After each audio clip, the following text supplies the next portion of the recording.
ನಮ್ಮ ಇಂಡಿಯಾದ stock market ಅಲ್ಲಿ ಎವ್ರಿ 3-4 ವರ್ಷಕ್ಕೊಂದ್ಸಲ ಒಂದು ಹೊಸ ಸೆಕ್ಟರ್ ಬೂಮ್ ಆಗುತ್ತೆ. ಇದು ಕಳೆದ 20-25 ವರ್ಷದಿಂದನೂ ಆಗ್ತಾ ಇದೆ. ಇದನ್ನೇ ನಾವು ಸೆಕ್ಟರ್ ರೊಟೇಷನ್ ಅಂತ ಕರಿತೀವಿ. ಸೆಕ್ಟರ್ಗಳು ಚೇಂಜ್ ಆಗ್ತಾನೆ ಇರ್ತವೆ. ಸೆಕ್ಟರ್ ಮೇಲೆ ಹೋದಂಗೆ ಸ್ಟಾಕ್ಸ್ಗಳು ಕೂಡ ಅದೇ ರೀತಿ ಮೇಲೆ ಹೋಗ್ತಾ ಇರ್ತವೆ. ನೀವು 2000 ಇಸ್ವಿನಲ್ಲಿ ತಗೊಂಡ್ರೆ ಅವಾಗ IT ಮತ್ತೆ ಟೆಲಿಕಾಂ ಇಂಡಸ್ಟ್ರಿಗಳು ಗ್ರೋ ಆಗ್ತಾ ಇರ್ತವೆ. ಮತ್ತೆ 2003ರಿಂದ 2008 ಬಂದ್ರೆ ಇನ್ಫ್ರಾ ಕಂಪ್ನಿಗಳು ಮತ್ತೆ ರಿಯಲ್ ಎಸ್ಟೇಟ್ ಕಂಪ್ನಿಗಳು ಗ್ರೋ ಆಗ್ತಾ ಇರ್ತವೆ. ಮತ್ತೆ 2008ರಿಂದ 2015 ಫಾರ್ಮಾ ಕಂಪ್ನಿಗಳು ಗ್ರೋ ಆಗ್ತಾ ಇರ್ತವೆ. ಮತ್ತೆ 2015ರಿಂದ ಮತ್ತೆ 2018 ಹೋಮ್ ಲೋನ್ ಫೈನಾನ್ಸಿಂಗ್ ಕಂಪ್ನಿಗಳು ಗ್ರೋ ಆಗ್ತಾ ಇರ್ತವೆ. ಮತ್ತೆ 2017ರಿಂದ 2020 ಸ್ಪೆಷಾಲಿಟಿ ಕೆಮಿಕಲ್ಗಳು ಸಖತ್ ಗ್ರೋ ಆಗ್ತವೆ. ಮತ್ತೆ 2020ರಿಂದ 2022 IT ಗ್ರೋ ಆಗುತ್ತೆ, ಫಾರ್ಮಾ ಗ್ರೋ ಆಗುತ್ತೆ, ಸ್ಪೆಷಾಲಿಟಿ ಕೆಮಿಕಲ್ ಗ್ರೋ ಆಗುತ್ತೆ. ಮತ್ತೆ 2022ರಿಂದ 2024 ಈ ರೈಲ್ವೆ ಸ್ಟಾಕ್ಸ್ಗಳು, ಸೋಲಾರ್ ಸ್ಟಾಕ್ಸ್ಗಳು, ಪವರ್ ಸ್ಟಾಕ್ಸ್ಗಳು ಗ್ರೋ ಆಗ್ತವೆ. ಇದೇ ರೀತಿ ಕಳೆದ 25 ವರ್ಷದಿಂದನೂ ಮಾರ್ಕೆಟ್ ರೊಟೇಷನ್ ಮಾಡ್ತಾನೆ ಬರ್ತಾ ಇದೆ. ಹಾಗಿದ್ರೆ 2026ರಿಂದ ನೆಕ್ಸ್ಟ್ 2028-29 ಯಾವ ಇಂಡಸ್ಟ್ರಿ ಗ್ರೋ ಆಗ್ಬೋದು? ಇವಾಗ ಯಾವ ಇಂಡಸ್ಟ್ರಿಗೆ ಅಷ್ಟೊಂದು ಪೊಟೆನ್ಷಿಯಲ್ ಇದೆ? ಈಗ ನಮಗೆ ರೀಸೆಂಟ್ ಆಗಿ ಸಿಗ್ತಿರೋ ಡೇಟಾ ಪ್ರಕಾರ ಎಕ್ಸ್ಪೋರ್ಟ್ ಕಂಪನಿಗಳು ಗ್ರೋ ಆಗ್ಬೋದು ಅಂತ ಕಾಣ್ತಾ ಇದೆ. ಅದಕ್ಕೆ ಅದರದೇ ಆದ ಒಂದು ಬಲವಾದ ಕಾರಣ ಇದೆ. At India's exports that also reached a record of $778 billion. ಮತ್ತೆ ಈ ಎಕ್ಸ್ಪೋರ್ಟ್ ಕಂಪ್ನಿಗಳಲ್ಲೂ ಕೂಡ ಡಿಫ್ರೆಂಟ್ ಸೆಕ್ಟರ್ಸ್ಗಳು ಇದಾವೆ ಮತ್ತೆ ಡಿಫ್ರೆಂಟ್ ಕಂಪ್ನಿಗಳಿದಾವೆ. ಹಾಗಿದ್ರೆ ಯಾವ್ಯಾವ ಸೆಕ್ಟರ್ ಗ್ರೋ ಆಗ್ತವೆ, ಯಾವ್ಯಾವ ಕಂಪ್ನಿಗಳು ಗ್ರೋ ಆಗ್ತವೆ, ಇದ್ರ ಬಗ್ಗೆ ಪೂರ್ತಿಯಾಗಿ ತಿಳ್ಕೊಳ್ಳೋಣ. ದಯವಿಟ್ಟು ಈ ವಿಡಿಯೋನ ಪೂರ್ತಿಯಾಗಿ ನೋಡಿ.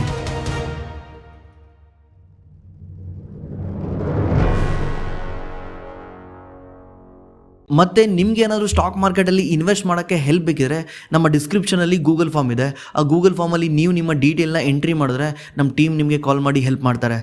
ನೋಡಿ, ನೀವು ಇದನ್ನು ಅರ್ಥ ಮಾಡ್ಕೊಳಕ್ಕೂ ಮುಂಚೆ ಈ ಎಕ್ಸಾಂಪಲ್ನ ನೀಟಾಗಿ ಅರ್ಥ ಮಾಡ್ಕೊಳ್ಳಿ. ಇದನ್ನು ಅರ್ಥ ಮಾಡ್ಕೊಂಡಿದ್ರೆ ನಾನು ಮುಂದೆ ಹೇಳೋದು ಏನು ನಿಮಗೆ ಅರ್ಥ ಆಗಲ್ಲ. ಈ ಎಕ್ಸಾಂಪಲ್ ಏನಂದರೆ, ನಿಮ್ಮ ಮನೆ ಹತ್ರ ಒಂದು ಕಿರಾಣಿ ಅಂಗಡಿ ಇದೆ. ಈ ಕಿರಾಣಿ ಅಂಗಡಿನ 10 ವರ್ಷದಿಂದನೂ ನಡ್ಸ್ಕೊಂಡ್ ಬರ್ತಾ ಇದ್ದಾರೆ ಒಂದು ಅಂಕಲ್. ಅವ್ರ ಫ್ಯಾಮಿಲಿನವರು ಇವರೆಲ್ಲ ಸೇರ್ಕೊಂಡು ಈ ಕಿರಾಣಿ ಅಂಗಡಿ ನಡ್ಸ್ಕೊಂಡ್ ಬರ್ತಾ ಇದ್ದಾರೆ. ಅವ್ರ ಎದುರುಗಡೆನೆ ಒಂದು ಮಾಲ್ ಓಪನ್ ಆಗುತ್ತೆ, ಒಂದು ಸೂಪರ್ ಮಾರ್ಕೆಟ್ ಓಪನ್ ಆಗುತ್ತೆ. ಸೂಪರ್ ಮಾರ್ಕೆಟ್ ಓಪನ್ ಆದ ತಕ್ಷಣ ಸೂಪರ್ ಮಾರ್ಕೆಟ್ ಹತ್ರ ದುಡ್ಡು ಇರುತ್ತೆ, ಬಲ್ಕಲ್ ಬೈ ಮಾಡೋಕೆ ದುಡ್ಡು ಇರುತ್ತೆ, ಮತ್ತೆ ಕಸ್ಟಮರ್ಗೆ ಡಿಸ್ಕೌಂಟ್ ಕೊಡೋಕೆ ದುಡ್ಡು ಇರುತ್ತೆ. ಸೂಪರ್ ಮಾರ್ಕೆಟ್ ಏನು ಮಾಡುತ್ತೆ, ಕಸ್ಟಮರ್ನ ಅಟ್ರಾಕ್ಟ್ ಮಾಡೋಕ್ಕೆ ಒಳ್ಳೆ ಡಿಸ್ಕೌಂಟ್ಗಳು ಕೊಡ್ತಾ ಇರುತ್ತೆ. ಜನಗಳು ಏನ್ ಮಾಡ್ತಾ ಇರ್ತಾರೆ, ಈ ಸೂಪರ್ ಮಾರ್ಕೆಟ್ ಹತ್ರ ಹೋಗ್ತಾ ಇರ್ತಾರೆ, ಈ ಕಿರಾಣಿ ಅಂಗಡಿ ಹತ್ರ ಬರದೇ ಇಲ್ಲ. ಈ ಸೂಪರ್ ಮಾರ್ಕೆಟ್ ಗೋಲ್ ಏನಾಗಿರುತ್ತೆ ಅಂದ್ರೆ, ಡಿಸ್ಕೌಂಟ್ ಕೊಟ್ಟು ಆ ಸುತ್ತಮುತ್ತ ಯಾರಿದಾರಲ್ಲ ಅಂಗಡಿಗಳು, ಸಣ್ಣ ಪುಟ್ಟ ಕಿರಾಣಿ ಅಂಗಡಿಗಳು, ಅವರೆಲ್ಲರೂ ಕೂಡ ಮುಚ್ಕೊಂಡು ಹೋಗ್ಬೇಕು. ಅವ್ರ ಕೈಲಿ ಲಾಸ್ ನ ತಡ್ಕೊಳಕ್ ಆಗ್ದಲೆ, ಬಿಸ್ನೆಸ್ ನ ನಡ್ಸಕ್ ಆಗ್ದಲೆ ಮುಚ್ಕೊಂಡು ಹೋಗ್ಬೇಕು. ಅವ್ರು ಒಂದ್ಸಲ ಮುಚ್ಕೊಂಡು ಹೋದಾಗ ಇವ್ರು ನಿಧಾನಕ್ಕೆ ಪ್ರೈಸ್ ಇನ್ಕ್ರೀಸ್ ಮಾಡ್ತಾರೆ. ಪ್ರೈಸ್ ಇನ್ಕ್ರೀಸ್ ಮಾಡಿ ಅವಾಗ ಮೋನೋಪೋಲಿ ಹಾಕ್ತಾರೆ. ಇದೇ ರೀತಿ ಸ್ಟ್ರಾಟಜಿನ ಟ್ರೈ ಮಾಡ್ತಾರೆ. ಇವ್ರು ಮಾಡಿರೋ ಪ್ರಕಾರನೇ ಅಲ್ಲಿ ಸುತ್ತಮುತ್ತ ಎಷ್ಟೋ ಸಣ್ಣ ಪುಟ್ಟ ಬಿಸ್ನೆಸ್ಗಳು ಮುಚ್ಕೊಂಡು ಹೋಗ್ಬಿಡ್ತವೆ, ಕಿರಾಣಿ ಅಂಗಡಿಗಳು. ಆದ್ರೆ ಈ ಅಂಕಲ್ ಯಾರಿದ್ರಲ್ಲ, ನಮ್ಮ ಮನೆ ಪಕ್ಕ ಇದ್ರಲ್ಲ ಈ ಅಂಕಲ್ ಆ ಬಿಸ್ನೆಸ್ ನ ಕ್ಲೋಸೇ ಮಾಡಲ್ಲ. ಯಾಕಂದ್ರೆ ಇವ್ರು ಒಂದ್ ಸ್ವಲ್ಪ ನೀಟಾಗಿ ಆ ಬಿಸ್ನೆಸ್ ನ ರನ್ ಮಾಡ್ತಾ ಹೋಗ್ತಾ ಇರ್ತಾರೆ. ಅಷ್ಟೊಂದು ಪ್ರಾಫಿಟ್ ಮಾಡ್ಲಿಲ್ಲದ್ರು ಕೂಡ ಬಟ್ ಇವ್ರು ಬಿಸ್ನೆಸ್ ನ ಕ್ಲೋಸ್ ಮಾಡಿರಲ್ಲ. ಸ್ಟೇಬಲ್ ಆಗಿ ಬಿಸ್ನೆಸ್ ನ ನಡ್ಸ್ಕೊಂಡು ಹೋಗ್ತಾ ಇರ್ತಾರೆ. 3 ವರ್ಷ 4 ವರ್ಷ 5 ವರ್ಷದವರೆಗೂ ಕಂಟಿನ್ಯೂಸ್ಲಿ ನಡೆಸ್ತಾರೆ. ಬಟ್ ಒಂದ್ ದಿವಸ ಏನಾಗುತ್ತೆ, ಸೂಪರ್ ಮಾರ್ಕೆಟ್ಗೆ ಈ ತರ ಡಿಸ್ಕೌಂಟ್ ಕೊಟ್ಟು ದುಡ್ಡೆಲ್ಲ ಖಾಲಿ ಆಗೋಗಿ ಒಂದ್ಸಲ ಸೂಪರ್ ಮಾರ್ಕೆಟ್ಗೆ ಪ್ರಾಬ್ಲಮ್ ಆಗಿ ಸೂಪರ್ ಮಾರ್ಕೆಟ್ಗೆ ಇವಾಗ ಕಾಂಪಿಟೇಷನ್ ಸ್ಟಾರ್ಟ್ ಆಗುತ್ತೆ. ಸೂಪರ್ ಮಾರ್ಕೆಟ್ ಅಷ್ಟೊಂದು ಡಿಸ್ಕೌಂಟ್ ಕೊಡಕ್ ಆಗಲ್ಲ, ಯಾಕಂದ್ರೆ ಪ್ರೈಸ್ ಎಲ್ಲ ಇನ್ಕ್ರೀಸ್ ಆಗ್ಬಿಟ್ಟಿದೆ. ಸೂಪರ್ ಮಾರ್ಕೆಟ್ ಅಷ್ಟೊಂದು ಡಿಸ್ಕೌಂಟ್ ಕೊಟ್ಟರು ಕೂಡ ಸೂಪರ್ ಮಾರ್ಕೆಟ್ ಬಹಳ ದಿವಸ ನಡೆಯಲ್ಲ. ಅದಕ್ಕೆ ಸೂಪರ್ ಮಾರ್ಕೆಟ್ ಏನ್ ಮಾಡ್ತಾನೆ, ಸಡನ್ಲಿ ಪ್ರೈಸ್ ಇನ್ಕ್ರೀಸ್ ಮಾಡ್ತಾನೆ. ಸೂಪರ್ ಮಾರ್ಕೆಟ್ ಪ್ರೈಸ್ ಇನ್ಕ್ರೀಸ್ ಮಾಡಿದ ತಕ್ಷಣ ಇಷ್ಟು ದಿವಸ ಈ ಅಂಕಲ್ ಯಾವ ರೀತಿ ಬಿಸ್ನೆಸ್ ಮಾಡ್ತಿದ್ನಲ್ಲ, ಇವಾಗ ಈ ಅಂಕಲ್ ಸೂಪರ್ ಮಾರ್ಕೆಟ್ಗಿನ ಕಮ್ಮಿ ಪ್ರೈಸ್ ಅಲ್ಲಿ ಕೊಡ್ತಾನೆ. ಯಾಕಂದ್ರೆ ಮುಂಚೆ ಈ ಅಂಕಲ್ಗೆ ಸೂಪರ್ ಮಾರ್ಕೆಟ್ ಜೊತೆ ಕಾಂಪೀಟ್ ಮಾಡಕ್ ಆಗ್ತಾ ಇರ್ಲಿಲ್ಲ. ಇವಾಗ ಸೂಪರ್ ಮಾರ್ಕೆಟ್ ಪ್ರೈಸ್ ಇನ್ಕ್ರೀಸ್ ಮಾಡಿರೋದ್ರಿಂದ ಇವಾಗ ಈ ಅಂಕಲ್ ಆರಾಮ್ಸೆ ಬಿಸ್ನೆಸ್ ಮಾಡ್ತಾನೆ. ಇವಾಗ ತುಂಬಾ ಜನ ಹಳೆ ಕಸ್ಟಮರ್ಸ್ ವಾಪಸ್ಸು ಈ ಅಂಕಲ್ ಹತ್ರನೇ ಬರ್ತಾರೆ. ಯಾಕಂದ್ರೆ ಅವ್ರಿಗೆ ಸೂಪರ್ ಮಾರ್ಕೆಟ್ ಅಲ್ಲಿ ತಗೊಳಕ್ಕೂ ಈ ಅಂಕಲ್ ಹತ್ರ ತಗೊಳಕ್ಕೂ ಏನು ಅಷ್ಟೊಂದು ವ್ಯತ್ಯಾಸ ಇಲ್ಲ. ಮತ್ತೆ ಕೆಲವೊಂದು ಪ್ರಾಡಕ್ಟ್ಗಳು ಈ ಅಂಕಲ್ ಹತ್ರ ಸೂಪರ್ ಮಾರ್ಕೆಟ್ ಗಿನ್ನ ಚೀಪ್ ಆಗಿ ಸಿಗ್ತಾ ಇದಾವೆ. ಇದರಿಂದ ತುಂಬಾ ಜನ ಕಸ್ಟಮರ್ ಇಲ್ಲಿಗೆ ಶಿಫ್ಟ್ ಆಗ್ತಾರೆ. ಇವಾಗ ಅರ್ಥ ಆಯ್ತಲ್ಲ ಯಾವ ರೀತಿ ಅಂತ. ಇಷ್ಟು ದಿವಸ ಈ ಅಂಕಲ್ 100 ರೂಪಾಯಿ ರೆವೆನ್ಯೂ ಮಾಡ್ತಾ ಇದ್ರೆ, ಈಗ ಇದ್ದಕ್ಕಿದ್ದಂಗೆ ತುಂಬಾ ಜನ ಬಂದ ತಕ್ಷಣ ಈ ಅಂಕಲ್ ಪ್ರಾಫಿಟ್ ಮತ್ತೆ ರೆವೆನ್ಯೂ ಜಂಪ್ ಆಗಿ ಹೋಗ್ಬಿಡುತ್ತೆ, 2-3 ಪಟ್ಟಾಗಿ ಹೋಗ್ಬಿಡುತ್ತೆ. ಇದೇ ರೀತಿ ವಾತಾವರಣ ಇವಾಗ ನಮ್ಮ ಇಂಡಿಯಾ ಕಂಪನಿಗಳಿಗೆ ಕಾಣ್ತಾ ಇದೆ. ಯಾಕಂದ್ರೆ ಕಳೆದ 20-25 ವರ್ಷದಿಂದನೂ ಚೈನಾ ಜಗತ್ತಿನಲ್ಲೇನೆ ಎಕ್ಸ್ಪೋರ್ಟ್ ಡಾಮಿನೇಷನ್ ಮಾಡ್ತಾ ಇದ್ದಾನೆ. ಅಂದ್ರೆ ಚೈನಾ ಮುಂದೆ ಯಾರು ಕಾಂಪೀಟ್ ಮಾಡಕ್ಕಾಗಲ್ಲ. ಯಾಕಂದ್ರೆ ಚೈನಾ ಅಷ್ಟು ಚೀಪ್ ಆಗಿ ಅವ್ನ ಪ್ರಾಡಕ್ಟ್ಗಳನ್ನ ಬಂದು ಡಂಪ್ ಮಾಡ್ಬಿಡ್ತಾನೆ. ಇದನ್ನ ಡಂಪಿಂಗ್ ಅಂತ ಕರೀತಾರೆ. ಒಂದೊಂದ್ಸಲ ಯಾವ ಪ್ರೈಸ್ ಅಲ್ಲಿ ಡಂಪ್ ಮಾಡ್ತಾನೆ ಅಂದ್ರೆ, ಅವ್ನ ಏನಾದ್ರು 100 ರೂಪಾಯಿ ತಯಾರು ಮಾಡಿದ್ರೆ ಅದನ್ನ 60 ರೂಪಾಯಿಗೂ ಬಂದು ಸೆಲ್ ಮಾಡ್ತಾನೆ. ಇದನ್ನ ಬೇರೆ ಯಾರೋ ಒಬ್ರು ಮ್ಯಾನುಫ್ಯಾಕ್ಚರಿಂಗ್ ಮಾಡಿರೋರು ಮಾಡಕ್ಕಾಗಲ್ಲ, ಚೈನಾ ಮುಂದೆ ಕಾಂಪೀಟ್ ಮಾಡಕ್ಕಾಗಲ್ಲ. ಅದಕ್ಕೆ ಅವ್ರು ಏನ್ ಮಾಡ್ತಾರೆ, ಬಿಸ್ನೆಸ್ ನೇ ಕ್ಲೋಸ್ ಮಾಡ್ಕೊಂಡು, ಫ್ಯಾಕ್ಟ್ರಿನೇ ಕ್ಲೋಸ್ ಮಾಡ್ಕೊಂಡು ಬಿಸ್ನೆಸ್ ಬಿಟ್ಬಿಡ್ತಾರೆ. ಈ ತರ ಎಲ್ಲಾ ಮುಚ್ಕೊಂಡು ಹೋದ್ಮೇಲೆ ಚೈನಾ ನಿಧಾನವಾಗಿ ಪ್ರೈಸ್ ನ ಇನ್ಕ್ರೀಸ್ ಮಾಡ್ತಾನೆ. ಚೈನಾ ಯಾಕೆ ಇಷ್ಟೊಂದು ಪವರ್ಫುಲ್ ಇದಾನೆ, ಹೆಂಗೆ ಕಮ್ಮಿ ಪ್ರೈಸ್ ಅಲ್ಲಿ ಸೆಲ್ ಮಾಡ್ತಾನೆ ಅಂದ್ರೆ, ಚೈನಾಗೆ ಚೈನೀಸ್ ಗೌರ್ಮೆಂಟ್ ಹೆಲ್ಪ್ ಮಾಡುತ್ತೆ, ಸಬ್ಸಿಡಿ ಕೊಡುತ್ತೆ. ಚೈನೀಸ್ ಗೌರ್ಮೆಂಟ್ ಸಬ್ಸಿಡಿ ಕೊಡೋದ್ರಿಂದ ಚೈನಾ ಜಗತ್ತಿನಾದ್ಯಂತ ಪುಕ್ಷಟೆಗೆ ಎಲ್ಲ ಪ್ರಾಡಕ್ಟ್ ಸೆಲ್ ಮಾಡ್ತಾನೆ.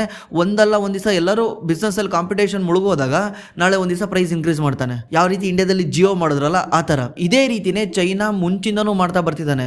ಮತ್ತೆ ಇವಾಗ ರೀಸೆಂಟ್ಲಿ ಕೋವಿಡ್ ಬಂದಿರೋದ್ರಿಂದ ಚೈನಾದಲ್ಲಿ ಏನಾಗ್ಬಿಟ್ಟಿತ್ತು, ಚೈನಾದಲ್ಲಿ ಲಾಕ್ಡೌನ್ ಆಗಿತ್ತಲ್ವಾ, ಚೈನಾದಲ್ಲಿ ಈಗ ಜಗತ್ತು ಓಪನ್ ಇದ್ರು ಚೈನಾ ಲಾಕ್ಡೌನ್ ಆಗಿತ್ತು.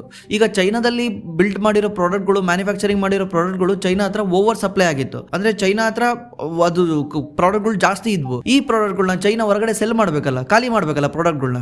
ಅದಕ್ಕೆ ಏನು ಮಾಡ್ತಾನೆ, ಹೊರಗಡೆ ಹೋಗಿ ಡಂಪ್ ಮಾಡ್ತಾನೆ, ಕಮ್ಮಿ ರೇಟಿಗೆ ಡಂಪ್ ಮಾಡ್ತಾನೆ. ಇದರಿಂದ ನಮ್ಮ ಇಂಡಿಯಾದ ಎಕ್ಸ್ಪೋರ್ಟರ್ಸ್ಗಳಿಗೆ ತುಂಬ ಎಫೆಕ್ಟ್ ಆಗುತ್ತೆ.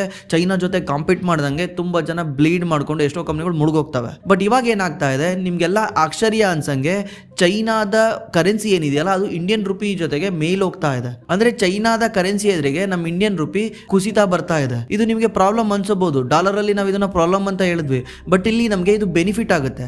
ಹೆಂಗ್ ಗೊತ್ತಾ, ಚೈನಾ ಯಾವುದೋ ಒಂದು ಪ್ರಾಡಕ್ಟ್ ನ 100 ರೂಪಾಯಿಗೆ ತಯಾರು ಮಾಡಿ ಜಗತ್ತಿಗೆ ಸೆಲ್ ಮಾಡ್ತಿದ್ದಾನೆ ಅಂದಾಗ ಆ ಪ್ರಾಡಕ್ಟ್ ನ ಜಗತ್ತು ಬೈ ಮಾಡಿದ್ರೆ ಮುಂಚೆ 100 ರೂಪಾಯಿಗೆ ಬೈ ಮಾಡ್ತಿರುತ್ತೆ ಅನ್ಕೊಳ್ಳಿ, ಕರೆನ್ಸಿ ಇನ್ಕ್ರೀಸ್ ಆಗ್ದಲೆ. ಇವಾಗ ಕರೆನ್ಸಿ 10% ಇನ್ಕ್ರೀಸ್ ಆಗಿದೆ ಅನ್ಕೊಳ್ಳಿ. ಇವಾಗ ಚೈನಾದ ಪ್ರಾಡಕ್ಟ್ಗಳು ಆಟೋಮೆಟಿಕಲಿ 110 ರೂಪಾಯಿ ಆಗ್ತವೆ. 15% ಇನ್ಕ್ರೀಸ್ ಆದ್ರೆ 115 ರೂಪಾಯಿ ಆಗ್ತವೆ. 20% ಇನ್ಕ್ರೀಸ್ ಆದ್ರೆ 120 ರೂಪಾಯಿ ಆಗುತ್ತೆ. ಇವಾಗ ಏನಾಗುತ್ತೆ, ಜಗತ್ತಿಗೆ ಚೈನಾದ ಪ್ರಾಡಕ್ಟ್ಗಳು ಕಾಸ್ಟ್ಲಿ ಅನ್ಸುತ್ತೆ, ನಮ್ಮ ಇಂಡಿಯಾದ ಪ್ರಾಡಕ್ಟ್ಗಳು ಚೀಪ್ ಅನ್ಸುತ್ತೆ. ಯಾಕಂದ್ರೆ ನಮ್ಮ ಇಂಡಿಯಾದ ಕರೆನ್ಸಿ ವ್ಯಾಲ್ಯೂ ಕಮ್ಮಿ ಆಗಿದೆ, ಚೈನಾದ ಜಾಸ್ತಿ ಆಗಿರೋದ್ರಿಂದ ಚೈನಾ ಪ್ರಾಡಕ್ಟ್ ಕಾಸ್ಟ್ಲಿ ಅನ್ಸುತ್ತೆ. ಇವಾಗ ನಮ್ಮ ದೇಶದ ಎಕ್ಸ್ಪೋರ್ಟರ್ಗಳು ಚೈನಾ ಜೊತೆಗೆ ಕಾಂಪೀಟ್ ಮಾಡಬಹುದು. ಯಾಕಂದ್ರೆ 20% 30% ಚೈನಾ ಪ್ರಾಡಕ್ಟ್ಗಳು ಆಟೋಮೆಟಿಕ್ಲಿ ಜಾಸ್ತಿ ಆಗಿದಾವೆ. ಜಸ್ಟ್ ಬಿಕಾಸ್ ಕರೆನ್ಸಿ ಜಾಸ್ತಿ ಆಗಿರೋದ್ರಿಂದ, ಕರೆನ್ಸಿ ಸ್ಟ್ರಾಂಗ್ ಆಗಿರೋದ್ರಿಂದ. ಕಳೆದ 1 ವರ್ಷದಲ್ಲೇನೆ ಚೈನಾದ ಯುವಾನ್ ಕರೆನ್ಸಿ ಎದುರಿಗೆ ನಮ್ಮ ಇಂಡಿಯನ್ ಕರೆನ್ಸಿ 15% ಡಿಪ್ರಿಷಿಯೇಟ್ ಆಗಿದೆ. ಕಳೆದ 10 ವರ್ಷದಲ್ಲಿ 43% ಡಿಪ್ರಿಷಿಯೇಟ್ ಆಗಿದೆ. ಇದು ಜಸ್ಟ್ ಒನ್ಸ್ ಟೈಮ್ ಸ್ಪೈಕ್ ಅಲ್ಲ, ಈ ಸಲ ಸಡನ್ಲಿ ಡಿಪ್ರಿಷಿಯೇಟ್ ಆಗಿದೆ ಮತ್ತೆ ರಿಕವರ್ ಆಗುತ್ತೆ ಅನ್ನಕ್ಕೆ. ಯಾಕಂದ್ರೆ ಕಳೆದ 10 ವರ್ಷದಿಂದನೂ ಕನ್ಸಿಸ್ಟೆನ್ಸಿ ನಮ್ಮ ಇಂಡಿಯನ್ ರುಪಿ ಚೈನಾದ ಎದುರುಗಡೆಗೆ ವೀಕ್ ಆಗ್ತಾ ಇದೆ. ಇದು ನಮ್ಮ ಇಂಡಿಯಾದ ಎಕ್ಸ್ಪೋರ್ಟರ್ಗಳಿಗೆ ಭಯಂಕರ ಒಳ್ಳೇದು. ಇದು ಸ್ಟ್ರಕ್ಚರಲಿ ಚೇಂಜ್ ಆಗ್ತಾ ಇದೆ. ಈ 20% ಏನು ಗ್ರೋತ್ ಇದೆಯಲ್ಲ, ಇದು ಭಯಂಕರ ದೊಡ್ಡ ಗ್ರೋತ್. ಯಾಕಂದ್ರೆ ಯಾವುದೋ ಒಂದು ಪ್ರಾಡಕ್ಟ್ ನೀವು ತಯಾರು ಮಾಡಿದ್ರೆ ಅದ್ರಾಗ ಮ್ಯಾಕ್ಸಿಮಮ್ ಮಾರ್ಜಿನ್ ಎಷ್ಟಿರುತ್ತೆ ಹೇಳಿ, 10 ರೂಪಾಯಿಂದ 20 ರೂಪಾಯಿ ಇರುತ್ತೆ. ಈಗ ಸಡನ್ಲಿ ನಿಮಗೆ ಇನ್ನೂ 20 ರೂಪಾಯಿ ಜಾಸ್ತಿ ಸಿಗ್ತಾ ಇದೆ ಮಾರ್ಕೆಟಲ್ಲಿ ಸೆಲ್ ಮಾಡೋಕ್ಕೆ. ಇವಾಗ ನಿಮ್ಮ ಪ್ರಾಫಿಟಬಿಲಿಟಿ ಇನ್ನೂ ಗ್ರೋ ಆಗುತ್ತೆ. ನೀವು ಚೈನಾ ಕಂಪ್ನಿಗಳು ಎದುರುಗಡೆ ಇನ್ನೂ ಫಾಸ್ಟಾಗಿ ಗ್ರೋ ಆಗ್ಬೋದು, ಮತ್ತೆ ಆ ಕಂಪ್ನಿಗಳಿಗೆ ಕಾಂಪೀಟ್ ಮಾಡ್ಬೋದು. ಇದರಿಂದ ಇಂಡಿಯಾದ ಎಕ್ಸ್ಪೋರ್ಟ್ ಓರಿಯೆಂಟೆಡ್ ಕಂಪ್ನಿಗಳಿಗೆ ಇದು ಒಳ್ಳೆ ಟೈಮು ದುಡ್ಡು ಮಾಡೋಕ್ಕೆ. ಮತ್ತು ಇದು ಎಲ್ಲ ಕಂಪ್ನಿಗಳಿಗೂ ಅಲ್ಲ, ಇದರಲ್ಲಿ ಮತ್ತೆ ನಾವು ಫಿಲ್ಟರ್ ಮಾಡಬೇಕಾಗುತ್ತೆ ಯಾವ್ಯಾವ ಕಂಪ್ನಿಗಳು ಇದರಲ್ಲಿ ಬೆಟರ್ ಇದಾವೆ ಅಂತ. ಅದನ್ನ ಹೆಂಗೆ ಕಂಡಿಡಿಯೋದಂದ್ರೆ, ಕಳೆದ 4 ವರ್ಷದಿಂದ, 4 ವರ್ಷ ಅಲ್ದಿದ್ರು ಅಟ್ಲೀಸ್ಟ್ 3 ವರ್ಷದಿಂದ ಯಾವ್ಯಾವ ಕಂಪ್ನಿಗಳದ್ದು ಆಪರೇಟಿಂಗ್ ಮಾರ್ಜಿನ್ ಏನಿದೆಯಲ್ಲ ಅದು ಮಿನಿಮಮ್ ಅಂದ್ರೂ ಎಬಿಟಾ ಮಾರ್ಜಿನ್ 20% ಇರಬೇಕು. 20% ಇದ್ರೆ ಈ ಕಂಪ್ನಿಗಳು ಜಾಸ್ತಿ ದುಡ್ಡು ಮಾಡ್ತವೆ. ಹೆಂಗಂತ ಹೇಳ, ನಾನೊಂದು ಮುಂಚೆ ಒಂದು ಕಂಪ್ನಿ ನಡೆಸ್ತಾ ಇದ್ದೆ. ನಾನೊಂದು 100 ರೂಪಾಯಿ ಪ್ರಾಡಕ್ಟ್ ನ ತಯಾರು ಮಾಡಿ ಸೆಲ್ ಮಾಡ್ತಾ ಇದ್ದೆ. ನಾನು ಈ 100 ರೂಪಾಯಿ ಪ್ರಾಡಕ್ಟ್ ನ ತಗೊಂಡೋಗಿ ಸೆಲ್ ಮಾಡಿದಾಗ ನನಗೆ ಮುಂಚೆ 20 ರೂಪಾಯಿ ಉಳಿತಾ ಇತ್ತು. 20 ರೂಪಾಯಿನಲ್ಲಿ ಮತ್ತೆ ಬೇರೆ ಬೇರೆ ಇಂಟ್ರೆಸ್ಟ್ ಇರುತ್ತೆ, ಟ್ಯಾಕ್ಸ್ ಇರುತ್ತೆ, ಇದೆಲ್ಲ ಇರುತ್ತೆ, ಅದನ್ನ ಸಪ್ರೇಟ್ ಬಿಟ್ಬಿಡೋಣ. 20 ರೂಪಾಯಿ ನನಗೆ ಉಳಿತಾ ಇತ್ತು. 100 ರೂಪಾಯಿ ಪ್ರಾಡಕ್ಟ್ ಸೆಲ್ ಮಾಡಿದ್ರೆ 80 ರೂಪಾಯಿ ಖರ್ಚಾಗ್ತಿತ್ತು, 20 ರೂಪಾಯಿ ಉಳಿತಿತ್ತು. ಇದು ಎಲ್ಲ ಖರ್ಚು ತೆಗೆದ್ಬಿಟ್ಟು. ಇದು ನಮಗೆ ಏನ್ ತೋರಿಸುತ್ತೆ ಅಂದ್ರೆ, ಚೈನಾ ಇಷ್ಟೊಂದು ಕಾಂಪೀಟ್ ಮಾಡಿದ್ರು ಕೂಡ, ಚೈನಾ ಇಷ್ಟೊಂದು ಬ್ರೂಟಲಿ ಇದು ಮಾಡಿದ್ರು ಕೂಡ ಈ ಕಂಪ್ನಿಗಳು ಸ್ಟಿಲ್ 20 ರೂಪಾಯಿ ಪ್ರಾಫಿಟ್ ಮಾಡ್ತಿದಾವೆ. ಅಂದ್ರೆ ಕಸ್ಟಮರು ಈ ಕಂಪ್ನಿನ ಜಾಸ್ತಿ ರೇಟ್ ಕೊಟ್ಟು ಬೈ ಮಾಡ್ತಿದ್ದಾನೆ. ಯಾಕಂದ್ರೆ ಈ ಕಂಪ್ನಿ ಹತ್ರ ಯಾವುದೋ ಒಂದು ಸ್ಟ್ರಾಂಗ್ ಮೋಟ್ ಇದೆ, ಅಂತದೇನೋ ಒಳ್ಳೆ ಪ್ರಾಡಕ್ಟ್ ಇದೆ ಈ ಕಂಪ್ನಿ ಹತ್ರ ಅಂತ, ಒಳ್ಳೆ ಏನೋ ಐಟಮ್ ಇದೆ. ಇದರಿಂದಾನೇ ಕಸ್ಟಮರ್ ಜಾಸ್ತಿ ದುಡ್ಡು ಕೊಟ್ಟು ಬೈ ಮಾಡ್ತಿದ್ದಾನೆ. ಇಲ್ಲಾಂದ್ರೆ ಕಸ್ಟಮರ್ ಏನ್ ಮಾಡ್ತಿದ್ದ, ಚೈನಾ ಹತ್ರ ಚೀಪ್ ಪ್ರಾಡಕ್ಟ್ ಬೈ ಮಾಡ್ತಿದ್ದ. ಈ ಕಂಪ್ನಿ 20% ಮಾರ್ಜಿನ್ ಮೇಂಟೈನ್ ಮಾಡ್ತಿದ್ದಾನೆ ಇಂಥ ಕಷ್ಟ ಸಮಯದಲ್ಲಿ. ಅಂದ್ರೆ ಇದು ಒಳ್ಳೆ ಸೈನ್ ತೋರಿಸುತ್ತೆ, ಈ ಕಂಪ್ನಿ ಸಸ್ಟೈನ್ ಆಗಿದೆ ಅಂತ ತೋರಿಸುತ್ತೆ. ಇವಾಗ ಪ್ರೈಸ್ ಇನ್ಕ್ರೀಸ್ ಆಗಿರೋದ್ರಿಂದ 15% ಇನ್ಕ್ರೀಸ್ ಆಗಿದೆ, ರುಪಿ ಡಿಪ್ರಿಷಿಯೇಟ್ ಆಗಿದೆ 15% ಚೈನಾದ ಎದುರುಗಡೆ. ಈಗ ಜಸ್ಟ್ ಇನ್ನೊಂದು 15% ಎಕ್ಸ್ಟ್ರಾ ಪ್ರಾಫಿಟ್ ಆಡ್ ಆದ್ರೆ ಈ ಕಂಪ್ನಿಯ ಪ್ರಾಫಿಟ್ ಮಾರ್ಜಿನ್ 35% ಆಗುತ್ತೆ. ಅವಾಗ ಏನಾಗುತ್ತೆ ಹೇಳಿ, ಇನ್ನೊಂದ್ಸಲ ನೀಟಾಗಿ ಅರ್ಥ ಮಾಡ್ಕೊಳ್ಳಿ. ಒಂದು ಕಂಪ್ನಿ ಇದೆ, ಈ ಕಂಪ್ನಿ 100 ರೂಪಾಯಿ ಪ್ರಾಡಕ್ಟ್ ನ ಸೆಲ್ ಮಾಡ್ತಿತ್ತು, 20 ರೂಪಾಯಿ ಉಳಿತಾ ಇತ್ತು ಅಲ್ವಾ. 20 ರೂಪಾಯಿನಲ್ಲಿ ಮತ್ತೆ ಈ ಕಂಪ್ನಿ ಟ್ಯಾಕ್ಸ್ ಕಟ್ಟಬೇಕಿತ್ತು, ಇಂಟ್ರೆಸ್ಟ್ ಕಟ್ಟಬೇಕಿತ್ತು, ಅದು ಇದು ಅಂತ ಖರ್ಚಾಗ್ತಾ ಇತ್ತು. ಲಾಸ್ಟಲ್ಲಿ ಒಂದು 10 ರೂಪಾಯಿ ಉಳಿತಿತ್ತು. 100 ರೂಪಾಯಿ ಏನೋ ಪ್ರಾಡಕ್ಟ್ನ ಸೆಲ್ ಮಾಡಿದ್ರೆ 20 ರೂಪಾಯಿ ಆಪರೇಟಿಂಗ್ ಮಾರ್ಜಿನ್ ಉಳಿತಿತ್ತು, ಎಬಿಟಾ ಮಾರ್ಜಿನ್.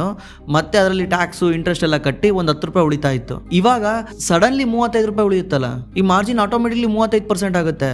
ಮುಂಚೆ 10 ರೂಪಾಯಿ ಉಳಿಯೋ ಜಾಗದಲ್ಲಿ ಇವಾಗ 25 ರೂಪಾಯಿ 30 ರೂಪಾಯಿ ಉಳಿಯುತ್ತೆ. ಯಾಕಂದ್ರೆ ಖರ್ಚು ಸೇಮ್ ಇರುತ್ತೆ, ಕಾಸ್ಟ್ ಫಿಕ್ಸ್ ಇರುತ್ತೆ, ಫ್ಯಾಕ್ಟ್ರಿ ಏನ್ ತಯಾರು ಮಾಡ್ತಿರ್ತಾರೋ ಅದೇ ಇರುತ್ತೆ, ಮತ್ತೆ ಎಂಪ್ಲಾಯ್ಗಳಿಗೆ ಏನು ಸ್ಯಾಲ್ರಿ ಕೊಡ್ತಾರೋ ಅದೇ ಇರುತ್ತೆ, ಎಲ್ಲನೂ ಸೇಮ್ ಇರುತ್ತೆ.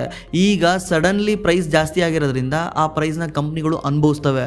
ಇದನ್ನೇ ನಾವು ಆಪರೇಟಿಂಗ್ ಲಿವರೇಜ್ ಅಂತ ಕರಿತೀವಿ. ಈ ಆಪರೇಟಿಂಗ್ ಲಿವರೇಜ್ಗಳು ಪ್ಲೇ ಔಟ್ ಆಗೋದು ಈ ಥರ 20% ಮಾರ್ಜಿನ್ಗಿನ್ನ ಜಾಸ್ತಿ ಹೊಂದಿರುವಂಥ ಕಂಪ್ನಿಗಳಿಗೆ. ಈ ಕಂಪ್ನಿಗಳ ಪ್ರಾಫಿಟ್ ಇವಾಗ ಆಟೋಮೆಟಿಕ್ಲಿ 2 ಪಟ್ಟು 3 ಪಟ್ಟು ಆಗುತ್ತೆ. ಅದು ಶಾರ್ಟ್ ಟರ್ಮ್ ಅಲ್ಲಿ ಆಗುತ್ತೆ, ಅಂದ್ರೆ ಒಂದು 3-4 ವರ್ಷದಲ್ಲೇ ಆಗ್ಬಿಡುತ್ತೆ. ಅದಕ್ಕೆ ನಾವು ಅಂತ ಕಂಪ್ನಿಗಳನ್ನ ಕಂಡುಹಿಡಿಬೇಕು. ಹಾಗಿದ್ರೆ ಯಾವ್ಯಾವ ಸೆಕ್ಟರ್ಗೆ ಜಾಸ್ತಿ ಬೆನಿಫಿಟ್ ಆಗುತ್ತೆ? ಇದ್ರಲ್ಲಿ ನಾವು ಅಷ್ಟೊಂದು ಸ್ಟಾಕ್ ನೇಮ್ ತಗೊಳಲ್ಲ, ಮತ್ತೆ ಸ್ಟಾಕ್ ನೇಮ್ ನಾವು ಡೈರೆಕ್ಟ್ ಹೇಳಲ್ಲ, ಬಿಕಾಸ್ ಬ್ಲೈಂಡ್ಲಿ ಹೋಗಿ ಇನ್ವೆಸ್ಟ್ ಮಾಡ್ಬಿಡ್ತಾರೆ. ಸ್ಟಾಕ್ ನೇಮ್ ತಗೊಂತಿರೋದು ಏನಕ್ಕೆ ಅಂದ್ರೆ ಅದು ಆ ಸೆಕ್ಟರ್ ಬರೋದ್ರಿಂದ ಅಷ್ಟೇನೆ. ನಾವು ಈ ಕಂಪ್ನಿಗಳಲ್ಲಿ ಯಾವುದೇ ಕಂಪ್ನಿಗಳಲ್ಲಿ ಒಳಗೋಗಿ ರಿಸರ್ಚ್ ಮಾಡಿ ನೋಡಿಲ್ಲ, ಈ ಕಂಪ್ನಿಗಳು ಪ್ರಾಬ್ಲಮ್ ಗೊತ್ತಿಲ್ಲ ನಮಗೆ, ಈ ಕಂಪ್ನಿಗಳು ಏನು ಒಳಗಡೆ ಏನು ಅಂತ ಗೊತ್ತಿಲ್ಲ, ಅದು ನೀವು ಇಂಡಿವಿಜುವಲಿ ಹೋಗಿ ಅನಲೈಸ್ ಮಾಡಬೇಕು. ಜಸ್ಟ್ ಹೆಸರು ತಗೊಂಡಿದೀವಿ ಅಂತ ಓಡೋಗಿ ಇನ್ವೆಸ್ಟ್ ಮಾಡಬೇಡಿ, ಜಸ್ಟ್ ಎಕ್ಸಾಂಪಲ್ಗೋಸ್ಕರ ಹೇಳ್ತಾ ಇರೋದು. ಹಾಗಾದ್ರೆ ಇಂಡಿಯಾದಲ್ಲಿ ಯಾವ್ಯಾವ ಸೆಕ್ಟರ್ ಗ್ರೋ ಆಗ್ತವೆ, ಈ ಸೆಕ್ಟರ್ ಅಲ್ಲಿ ಯಾವ್ಯಾವ ಕಂಪ್ನಿಗಳು ಬರ್ತವೆ? ಇದರಲ್ಲಿ ಮೊದಲನೇದಾಗಿ ಬರೋದು ಸ್ಪೆಷಾಲಿಟಿ ಕೆಮಿಕಲ್ ಕಂಪ್ನಿಗಳು. ಯಾಕಂದ್ರೆ ಗ್ಲೋಬಲ್ ಅಲ್ಲಿ ಕೆಮಿಕಲ್ ಇಂಡಸ್ಟ್ರಿನಲ್ಲೇನೆ ಡಾಮಿನೇಷನ್ ಹೊಂದಿರೋದು ಚೈನಾ ಗ್ಲೋಬಲ್ ಕೆಮಿಸ್ಟ್ರಿನಲ್ಲಿ ಸಖತ್ತು ಡಾಮಿನೇಷನ್ ಹೊಂದಿದ್ದಾನೆ. ಇದರಿಂದ ಚೈನಾ ಏನ್ ಮಾಡ್ತಾನೆ, ಚೀಪ್ ರೇಟ್ ಅಲ್ಲಿ ಜಗತ್ತಿನಾದ್ಯಂತ ಕೆಮಿಕಲ್ ನ ಸೆಲ್ ಮಾಡ್ತಾನೆ. ಬಟ್ ಚೈನಾದು ಪ್ರಾಬ್ಲಮ್ ಏನಂದ್ರೆ ಚೈನಾ ಕೆಲವೊಂದು ರೂಲ್ಸ್ ರೆಗ್ಯುಲೇಷನ್ ಫಾಲೋ ಮಾಡಲ್ಲ ಆ ದೇಶದಲ್ಲಿ. ಅಂದ್ರೆ ಎನ್ವೈರ್ಮೆಂಟ್ ಬಗ್ಗೆ ತಲೆ ಕೆಡಿಸ್ಕೊಳ್ಳೋದು, ಎನ್ವೈರ್ಮೆಂಟ್ ಫ್ರೆಂಡ್ಲಿ ಪ್ರಾಡಕ್ಟ್ ನ ತಯಾರು ಮಾಡೋದು ಈ ತರ ಮಾಡಲ್ಲ. ನಮ್ಮ ಇಂಡಿಯಾದಲ್ಲಿ ಇದಕ್ಕೆಲ್ಲ ಸ್ಟ್ರಿಕ್ಟ್ ರೂಲ್ಸ್ ಇದೆ.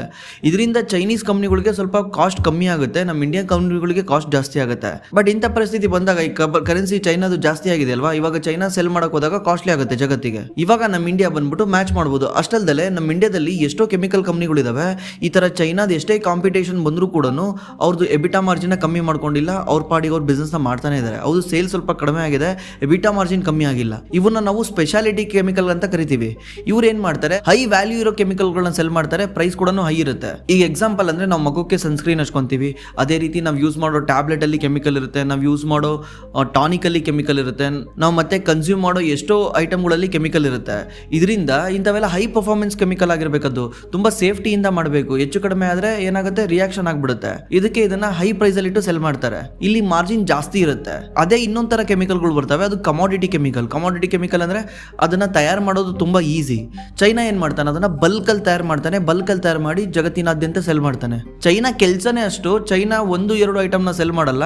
ಇದನ್ನ ನಾವು ಎಕನಾಮಿಕ್ಸ್ ಆಫ್ ಸ್ಕೇಲ್ ಅಂತ ಕರಿತೀವಿ. ಅಂದ್ರೆ ಜಾಸ್ತಿ ಪ್ರಾಡಕ್ಟ್ ನ ತಯಾರು ಮಾಡಿದಾಗ ಕಾಸ್ಟ್ ಕಮ್ಮಿ ಆಗುತ್ತೆ, ಪರ್ ಯೂನಿಟ್ ಕಾಸ್ಟ್ ಕಮ್ಮಿ ಆಗುತ್ತೆ. ಚೈನಾ ಅಷ್ಟೇ ಮಾಡೋದು, ಬಲ್ಕ್ ಅಲ್ಲಿ ತಯಾರು ಮಾಡ್ತಾನೆ, ಬಲ್ಕ್ ಅಲ್ಲಿ ಸೆಲ್ ಮಾಡ್ತಾನೆ. ಇದನ್ನ ಬಲ್ಕ್ ಕೆಮಿಕಲ್ಗಳು ಅಂತ ಕರಿತೀವಿ. ಅಂದ್ರೆ ಫೆನಾಲಿಕ್ಸ್ ಇರ್ಬೋದು, ಮತ್ತೆ ಆಗ್ರೋ ಕೆಮಿಕಲ್ ಇರ್ಬೋದು, ಈ ತರ ಎಷ್ಟೋ ಪ್ರಾಡಕ್ಟ್ಗಳನ್ನ ಚೈನಾ ಹೊರಗಡೆ ಸೆಲ್ ಮಾಡ್ತಾನೆ. ಈ ಕಮಾಡಿಟಿ ಕಂಪ್ನಿಗಳಿಗೂ ಕೂಡ ನಮ್ಮ ಇಂಡಿಯಾದಲ್ಲಿ ಇವಾಗ ಬೆನಿಫಿಟ್ ಆಗುತ್ತೆ. ಬಟ್ ಇವ್ರದ್ದು ಮಾರ್ಜಿನ್ ಸ್ಟ್ರಾಂಗ್ ಆಗಿದ್ರೆ ಮಾತ್ರ. ಇದರಲ್ಲಿ ಯಾವ್ಯಾವ ಕಂಪ್ನಿಗಳು ಬರ್ತವೆ ಅಂದರೆ, ಕ್ಲೀನ್ ಸೈನ್ಸ್ ಅಂತ ಒಂದು ಕಂಪ್ನಿ ಇದೆ. ಕ್ಲೀನ್ ಸೈನ್ಸ್ ಬಂದ್ಬಿಟ್ಟು ರೀಸೆಂಟ್ಲಿ HAL ಅಂತ ಒಂದು ಪ್ರಾಡಕ್ಟ್ನ ಲಾಂಚ್ ಮಾಡ್ತಾ ಇದೆ. HAL ಬಂದ್ಬಿಟ್ಟು ಈಗ ನಿಮ್ಗದು ಸನ್ಸ್ಕ್ರೀನ್ ಇದ್ದಂಗೆ, ಪ್ಲಾಸ್ಟಿಕ್ ಐಟಮ್ಗಳಿಗೆ ಸನ್ಸ್ಕ್ರೀನ್ ಇದ್ದಂಗೆ. ಪ್ಲಾಸ್ಟಿಕ್ ಐಟಮ್ಗಳು ಬಿಸಿಲಿನಲ್ಲಿ ಒಣಗಿ ಮುರಿದೋಗ್ಬಾರ್ದು ಅಂತ ಈ HAL ಯಾಕಂದ್ರೆ ಏನಾಗುತ್ತೆ, ಆ ಪ್ಲಾಸ್ಟಿಕ್ 5 ವರ್ಷ 10 ವರ್ಷ ಬಾಳಿಕೆ ಬರುತ್ತೆ. ಇವಾಗ ಈ ಕೆಮಿಕಲ್ನ ಕ್ಲೀನ್ ಸೈನ್ಸ್ ಲಾಂಚ್ ಮಾಡ್ತಾ ಇದ್ದಾನೆ. ಅಂದ್ರೆ ಮೊನ್ನೆ ಕಮರ್ಷಿಯಲ್ ಆಗಿದೆ, ಇಷ್ಟು ದಿವಸ ಪ್ಲಾಂಟ್ ಬಿಲ್ಡ್ ಮಾಡ್ತಾ ಇದ್ದ, ಮೊನ್ನೆ ಕಮರ್ಷಿಯಲ್ ಆಗಿದೆ. ಇದನ್ನ ಇವಾಗ ಅವನು ಸೆಲ್ ಮಾಡ್ತಾನೆ, ಇದರಿಂದ ಅವನಿಗೆ ಬೆನಿಫಿಟ್ ಆಗುತ್ತೆ. ಮತ್ತೆ ಅದೇ ರೀತಿ SRF ಇದೆ, ನವೀನ್ ಫ್ಲೋರಿನ್ ಇದೆ, ಮತ್ತೆ ವಿನತಿ ಆರ್ಗ್ಯಾನಿಕ್ಸ್ ಅಂತ ಒಂದು ಕಂಪ್ನಿ ಇದೆ. ಈ ಕಂಪ್ನಿ ಕೂಡ ATBS ಮತ್ತೆ IBB ಅನ್ನೋ ಒಂದು ಕೆಮಿಕಲ್ ನ ತಯಾರು ಮಾಡುತ್ತೆ. ಇದು ಆಕ್ಚುಲಿ ಪೆಟ್ರೋ ಕೆಮಿಕಲ್ ನಲ್ಲಿ ಯೂಸ್ ಆಗುತ್ತೆ. ಈಗ ಇಂಥ ಕಂಪ್ನಿಗಳಿಗೂ ಬೆನಿಫಿಟ್ ಆಗುತ್ತೆ. ಅದೇ ರೀತಿ ಗ್ಲೋಬಲ್ ಕಂಪ್ನಿಗಳಿಗೆ ಮ್ಯಾನುಫ್ಯಾಕ್ಚರಿಂಗ್ ಮಾಡ್ಕೊಡ್ತಿದ್ವು ನಮ್ಮ ಇಂಡಿಯನ್ ಕಂಪ್ನಿಗಳು. ಇದನ್ನ ಕ್ರಾಮ್ಸ್ ಅಂತ ಕರೀತಾರೆ. ಈ ಕ್ರಾಮ್ಸ್ ಬಿಸ್ನೆಸ್ ಯಾರ್ಯಾರು ಮಾಡ್ತಿದ್ರು ನಮ್ಮ ಇಂಡಿಯಾದಲ್ಲಿ, ಅದರಲ್ಲೂ ಕೆಮಿಕಲ್ ಅಲ್ಲಿ ಅಂದ್ರೆ ಒಂದು ಅಕುಟಾಸ್ ಕೆಮಿಕಲ್ ಭಯಂಕರ ಮೇಲೋಗಿದೆ, ಅದನ್ನ ಬಿಟ್ಬಿಡಿ.